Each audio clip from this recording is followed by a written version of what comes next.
I'm going to be honest, I never in my life saw the original Gladiator.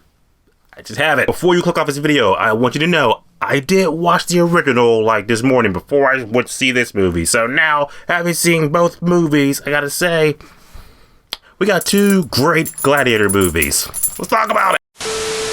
What's going on, my YouTuber subscribers? Hope you guys are having a great start to your week, because we got another new movie coming out alongside Wicked, and that is the action movie Gladiator II, the sequel to the original Gladiator that came out way back in 2000. This movie stars Paul Mescal, Denzel Washington. Did I mention Denzel Washington? This dude crushed it in this movie. I loved him. But it's the newest action movie coming out this weekend. I got the chance to see it early at a screening, and was the movie good? The movie was actually really engaging. Had a great time with this movie. I could best describe it as a worthy sequel to the original Gladiator. Not one of those movies that's just like, oh yeah, it's coming out, 20 years after the original, just for the sake of repeating what the original did. No, actually, it really builds upon the first movie and then some. If anything, I'll say that this really feels like the finale to, like, if Gladiator 1 was like part 1 of like a whole book, this movie would be like the second half of that book, and now you have like the whole Gladiator story in this sequel.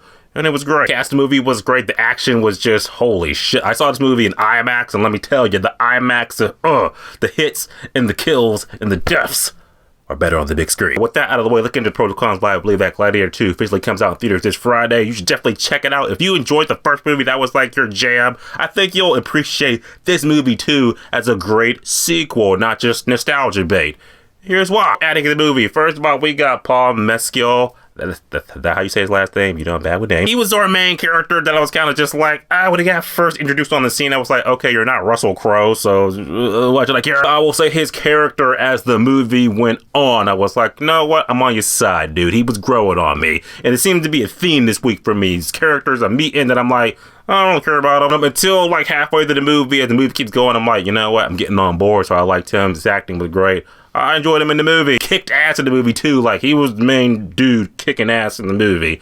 And asses were kicked. And he kicked up. The person I'm going to give the biggest props to is Denzel Washington, because like I said, as much as he is pretty much Denzel in Gladiator 2, his character is the schemer, as like what he was scheming in this movie to his rise of power. I was just like, that's one sneaky son of a bitch. And I love him. Denzel's just so suave like that. He could just know how to talk to people and manipulate things and manipulate people how he did in this movie. That was just like entertaining as hell to watch. He was great. Pedro Pascal's in the movie too. I think you're like, oh yeah, he's on posters and shit, so he's got to be important, right? Yeah, it's like 2 action scenes, one in the beginning and one kind of like towards the end.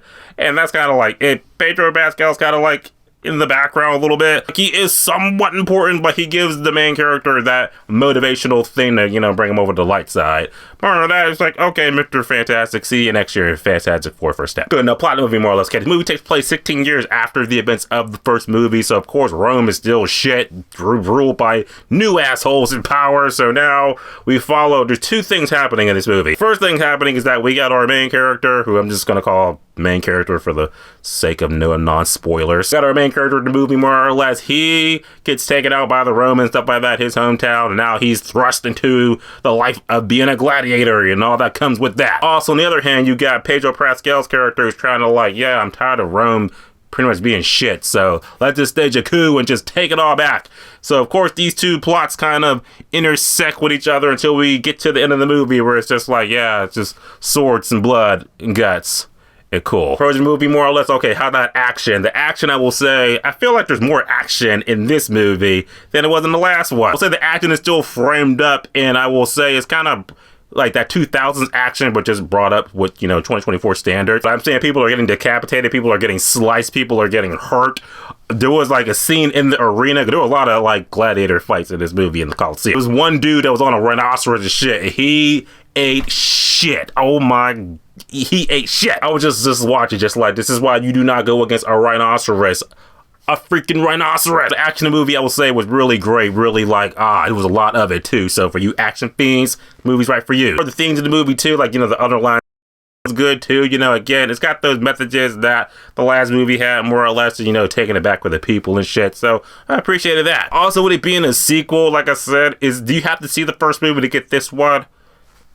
Yeah, I'll say yeah, in the sense that it's like there's a like references to characters or pretty much the main character from the last movie in this movie. It's like really important shit. Because like I said, there was some points where I was just like, if I didn't watch the first movie, I'd be like, who the hell are they even talking about? So it is important that you watch the first movie or at least have a very good memory of the first movie so you can go into this one. Don't really got too many cons from the movie. The fact that it is a 2-hour, 28-minute movie. So again, if you hate long run times, just know what you in for. But for me, I was just like, as long as you utilize that time, that 2 hours, I don't mind it. Like I said, I don't get antsy and shit to it. It just feels like, nothing's happening. The plot's not moving. It does have a little bit of the memories here and there, like, oh yeah, you remember that? Oh, you remember that from the first movie? So again, it doesn't get too overbearing. It just, we just gotta have memories and shit because it's 2024. We're all about nostalgia. At the end of the day, Gladiator 2 was a surprisingly great action movie. I had a great time with it. I feel like if you enjoyed the first movie, this movie will be just as great for you. The movie was great. Denzel stands out as the best villain I could think of this year.